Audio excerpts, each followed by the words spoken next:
sound for this one. How we going, guys? Today I'm going to be talking about trailer versus a truck option when you're looking at landscaping and carrying all your mowing equipment and all your tools and all your shovels, rakes, everything that you need. You can have it all in one place, or you can have a trailer that you can disconnect. And I want to talk about the reasons as to why I've chosen a trailer. Earlier in the week I've posted a thing on Facebook in regards to this, and it speaks about not only getting, and it's taken a long time to get this trailer.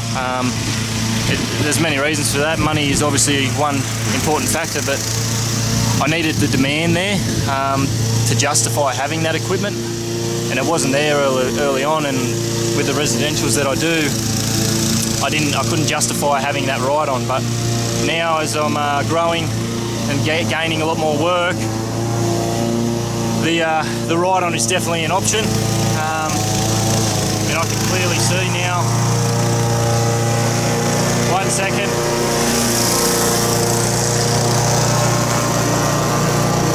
I can clearly see now that it's definitely a good viable option for us to go that way. But it's also the direction I want to take it, because even though I've got all these residentials, there's a lot of front corner blocks that I have. They're a large frontage that you can actually get a ride-on. So, ride-on. Anyway, what I want to get out is making it as productive as you can and using the equipment you had. So I had the Time Master, and that was great. Still have it, but I'm going to retire that now for my really tall yards, and for when my HRX or my Husqvarna is in getting a service or things like that, I can just pull out the Time Master. Now the main reasons, or there's three main reasons with that. The Time Master's belts, I've had to get repaired on and off over the 18 months I've had it, and it just adds up. In at the shop, you've got to use these ones anyway. There's less moving parts with these ones, less things to go wrong. Difference is, you can hear just in the background, the Time Master didn't struggle as much as these ones do, because they had the twin blade setup. But I'm getting off topic again. What I want to talk about is the reasons why I've gone the trailer option. Now, it means I can disconnect it, yes, but it also means it's quick and easy.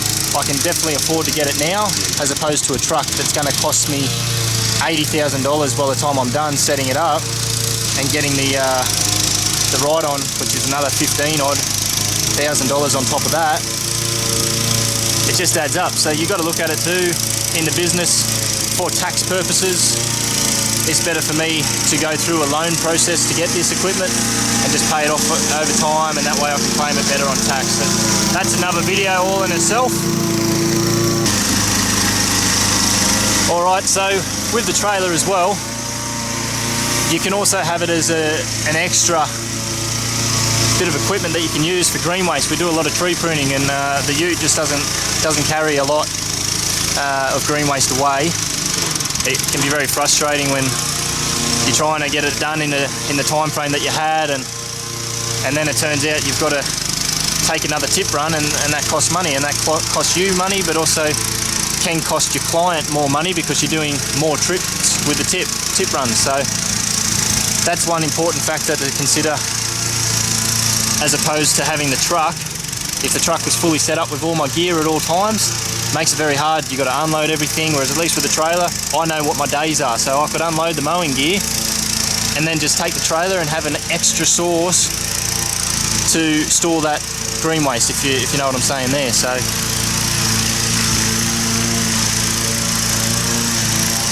yeah, and then back to this, you also look at the important reason is I can also leave the trailer fully set up and just leave it in my garage at home, go out, just take the ute, not using up fuel by carting that trailer around everywhere.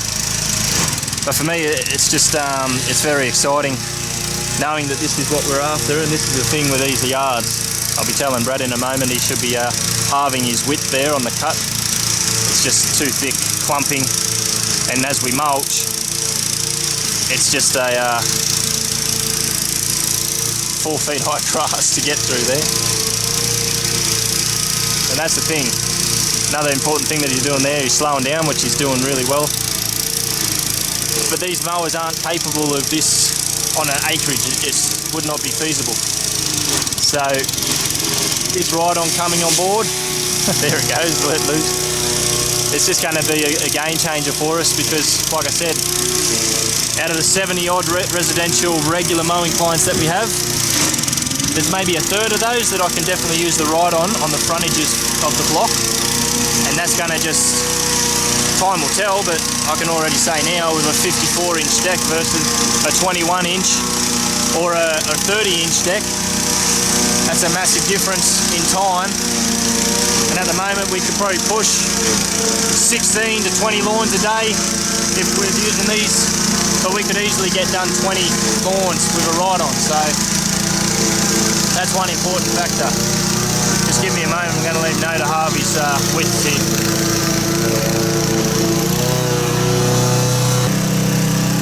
Oh well, there's another little tip here for this video.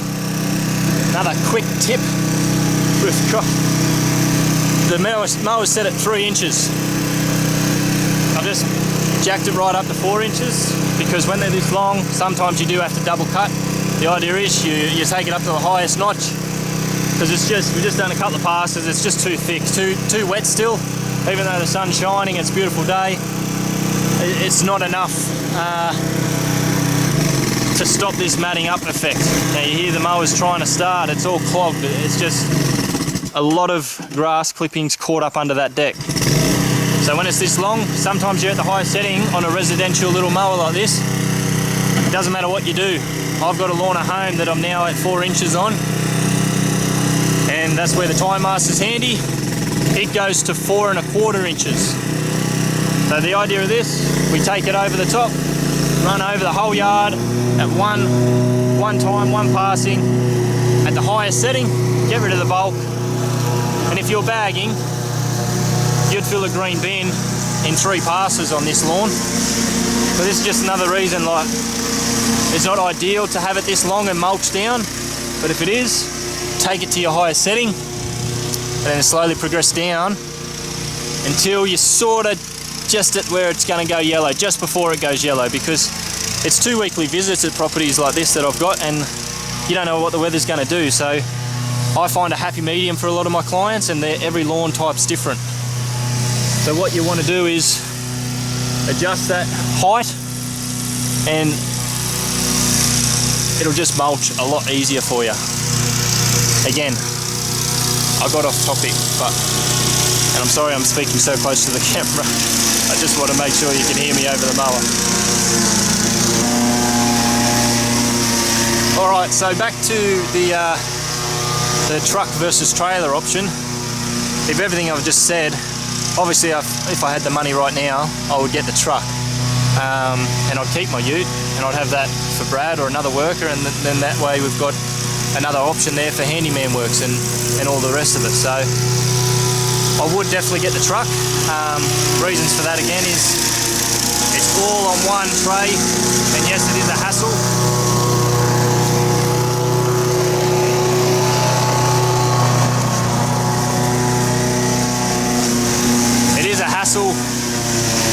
When you've got to unload the gear, if I wanted to do it for a full-on yard day where I'm doing hedge trimming, tree pruning, all the rest of it. But it's not the end of the world either. It's a lot more convenient for me if I had it all on one tray. At the end of each day, I'm not unloading, reloading, changing things around, because the fact is the back of a ute bed, as big as this one is, I've got my 2 toolboxes. It's a great deal. You can fit, by the time you do a yard day, that whole back of that ute's full anyway. So one second.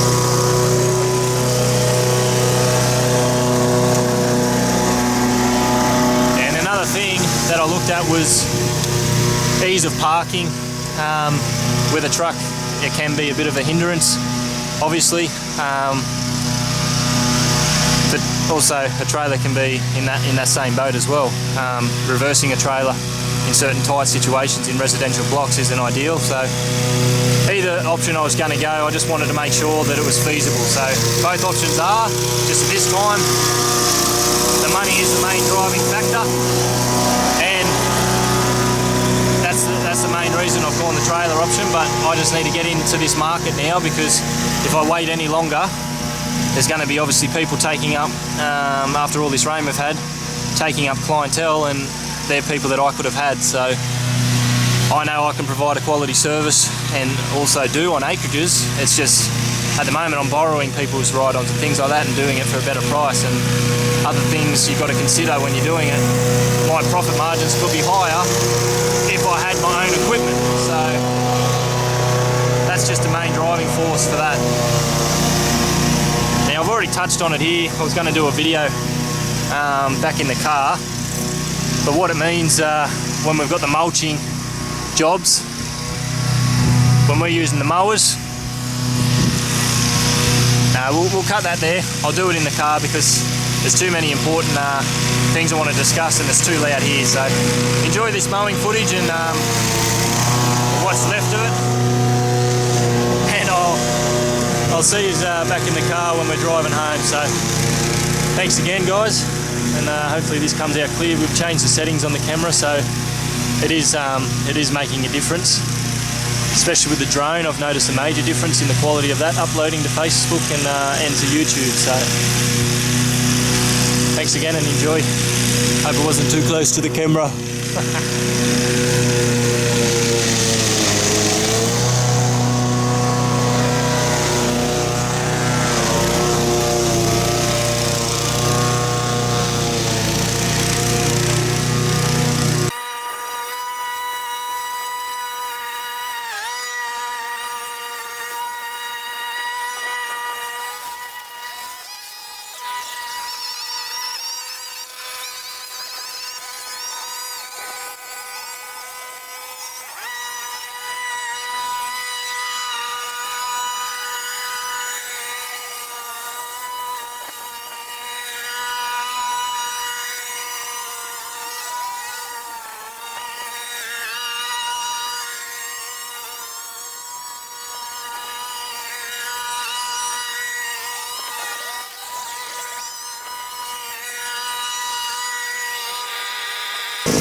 So you can see here, after doing the highest cut, how much better of a finish that creates once you lower it back down, instead of trying to take the bulk off in one go.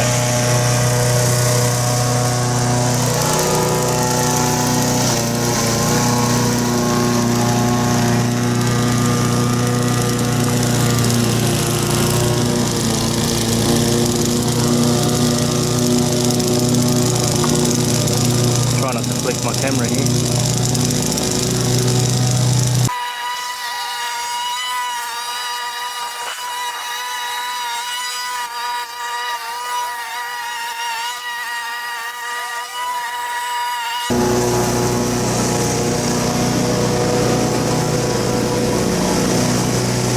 you'll see Brad's just lowered that down to the 2.5 inches. This section of lawn is predominantly hooch, with a bit of Kikuyu, back tail at the moment, but Kikuyu will eventually take over at this height. It's going to take some time. For anyone that's seen the backyard of my home, that was all hooch with the tiniest bit of Kikuyu in amongst it. As I mow at a higher height, the more optimal height, Kikuyu to outgrow the hooch. That's exactly what will happen out here.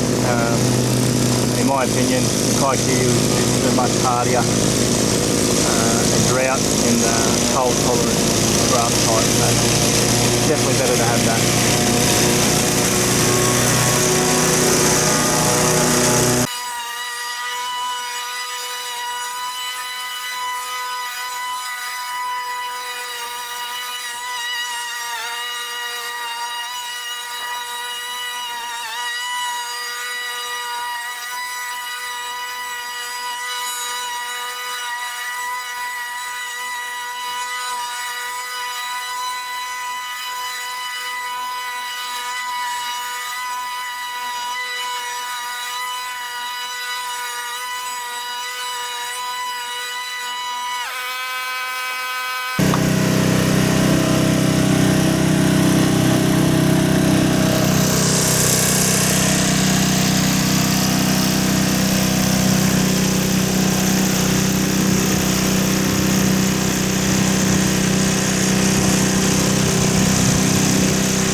front here,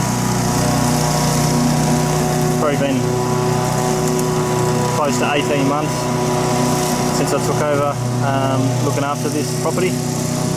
Now the front lawn here was purely all couch when I began, with some fertiliser and some top dressing, and we haven't had the most favourable weather conditions. 9 months we pretty much went with bugger all rain, so to have this Kikuyu come through like it has on the front here, I'm very happy.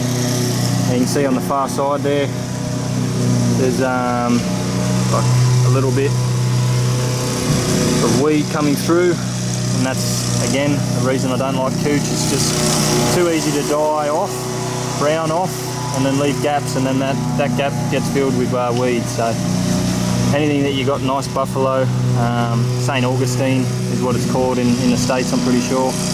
Bermuda is probably their couch. The closest thing I could find to a Kikuyu would be like tall fescue or something like that. It's just a very fast growing, tallish type grass. Still can look very nice though when it's cut at a good height and regularly.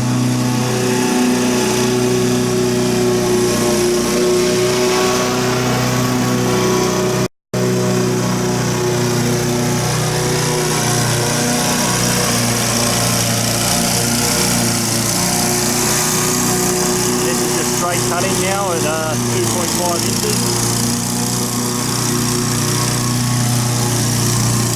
So it's handling this thickness pretty well, not leaving too many clumps at all, which is what you want when you're mulching. You don't want to be leaving, you don't even want to be leaving strands of grass on top. No more than say 25 millimeters. And that'll break down. Give that half an hour in the sun and that shrivels up to just about nothing. There's so much moisture content in grass. And that's why when people are worried about the fats levels, that's only a problem when you are taking off way too much. And that's the thing now, you got this section in the middle, that's way too much, right? So this will get a double cut, but it'll also get fully blown out, so you won't just leave it on top of the lawn. As soon as you leave it, that's just a spot then. That becomes a yellow spot, a brown spot. We get this 40-degree day that we're meant to in the next few days, and there we go. So you can just tell when it's getting too thick. Now Brad's doing a great job. But yeah, like 10 years experience tells me, and you don't even need that to be honest. You just know. You can feel when it's struggling, you hear when it's struggling.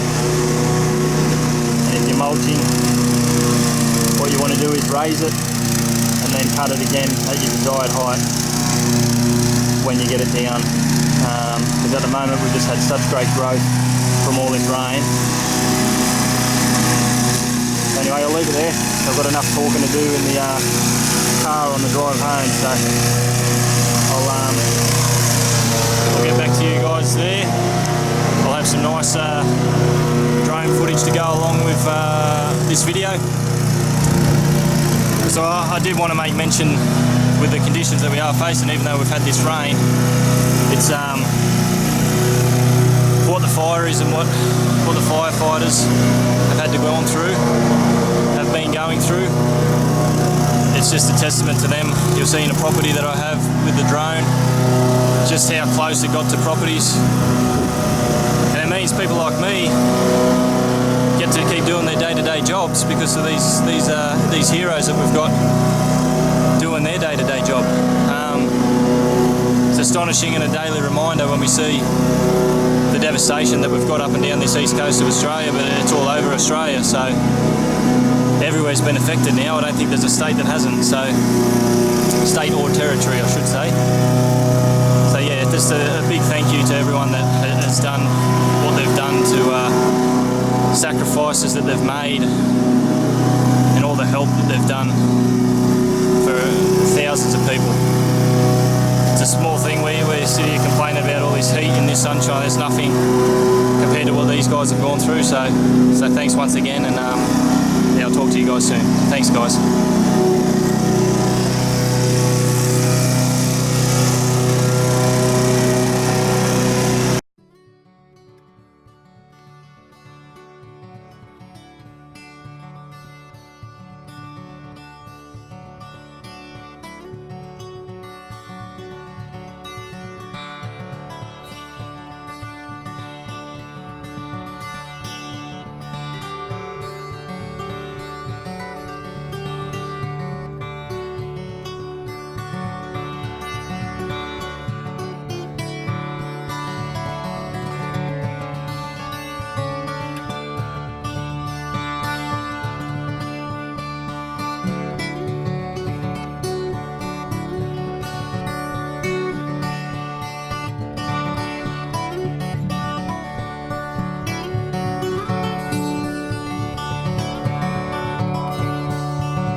No, it's recording, mate. Good job. Do you have to do an introduction? No, do we? No. Q&A. You gotta say what it is. Alright. Picking up where we left off. G'day everyone. We just finished the last lawn for today. Just picking up where we left off. I was getting a bit distracted there when the mower was going. It was a bit loud and a bit hard to concentrate, and I was getting sidetracked talking about mulching and reasons why we do it versus bagging. With the mulching mowers that we use, there's a big reason why we mow taller versus mowing shorter. There's a lot of things you can look at as well with fertilising all the time versus mulching it and reusing that nitrogen. I just wanted to do a little side note video and talk about those three main topics, and Brad's going to jog my memory here because I've written it down, but when I get talking I can get very sidetracked, so we're just going to read off what's next at the beginning. And I think, am I right, Brad, that it's got to do with the roots and how deep they go when you're mowing taller? Yeah, so it's mowing tall versus mowing short is the first question. Daniel, why do people want to mow higher? So when you do this, you're protecting the roots from the heat, from the cold. You send your roots down deeper, so pretty much whatever height you've got the grass blade at, 3 times that is how far down the roots will go deep into the soil. So it's give or take, but if you were to pull it out and had one strand, there's been a lot of experiments done with it where it shows the root systems, and it coincides with that rule. As a rule of, like, general rule of thumb, 3 times the length of your blade of grass is how deep your roots are going to go. So for me, I'm mowing at home now 4 inches or close enough to 4 inches. 4 threes, you got there 12 inches down. That's a fair hunk of the root system. So that's a major contributor to staying green all year round, and also protecting itself in drought situations, in cold situations and things like that. Did I miss anything? I know you're pretty on top of that. What's next? Next one will be fertilising all the time versus reintroducing the nitrogen to the soil. Alright, so same deal, just with mulching, you've got all that nutrients going back into the soil. It's a natural process where all the microorganisms will start attacking all that decomposing green matter. That gives your nutrients straight to your root systems, and instead of putting the fertiliser down then bagging up all your leaf clippings, where all that fertiliser, it's still in the leaf blades, but a lot of people just take it away. They don't realise the harm they're actually doing to their lawn, and that's just another general thing. Touching on the height, in Australia a lot of people seem to like 2 inches. The majority of my clients are now around the 3 inches to 3.5, some people, based on the fact that over the time I've looked after their lawns, it's established it beautifully and it's the best it's ever looked, and they didn't understand why until I explained what I've been doing and how I only give the option to mulch because I mulch all year round and never have a problem with thatch, because you take that 1/3 rule of taking 1/3 of the grass blade off and not any more than that, it's going to mulch up perfectly. You can go a little bit more than that with certain grass types, but yeah, I think that's about it for that one, isn't it? Yeah. So you got a paragraph here about your worst problem is going to be army grubs, mole crickets. Yeah, so when I've got my lawns and they always look pristine, the biggest problem I face is grubs. Army grub is the main one, or army worm we call it. And you've also got mole crickets and all these other little critters that just seem to love getting into the nice healthy lawn. You think they could go and see someone down the road where they haven't got the most healthiest of lawns, but they prefer the healthy lawn. So that's the biggest problem you'll find. Once you do get a nice healthy lawn, the bugs come running towards your lawn after its precious nutrients that you've provided. And this is pretty much the last thing, but you just want to touch on how the depth of the roots help during drought. Yeah, so I think I covered that earlier. I did talk about it. Yeah, that's fine. That's just the root systems going down deeper. You got the canopy that is higher than the average lawn. That also helps shade the root systems. It's just to get a uniform carpet-like finish that you can go on it barefoot and just lay on it and love the cushiony feel of grass. It's so worth it to have. And these little practices, the methods are so simple. It's unbelievable. Did I just get that word for word? Did I? The methods are, they're just, it's so easy, but a lot of people just don't have the time, and I feel that little niche and little pocket by providing a service, but also going above and beyond. It's not just lawn mowing, it's purely lawn care all round. It's covering and it's looking for the army grub seed pods that are underneath your eaves and things like that. So just little tips and hints along the way that I give my clients that also help combat any of these problems that may arise, and we can just come through and it's never too much of an issue and you never lose a lawn. Like 9 months of no rain, yeah, like definitely it hurt the business, but we found other ways. Like there's plenty to do, gutter cleaning like I've mentioned before, and we don't, like, it's hedging, it's pruning of trees, it's deck restorations, painting, all the handyman little works that I do for rentals and strata, it all coincides. So the main focus and passion for me is lawn care, but there's a great deal more that we do and provide. So have I missed anything, Bradley? You covered everything, mate. Oh, beautiful.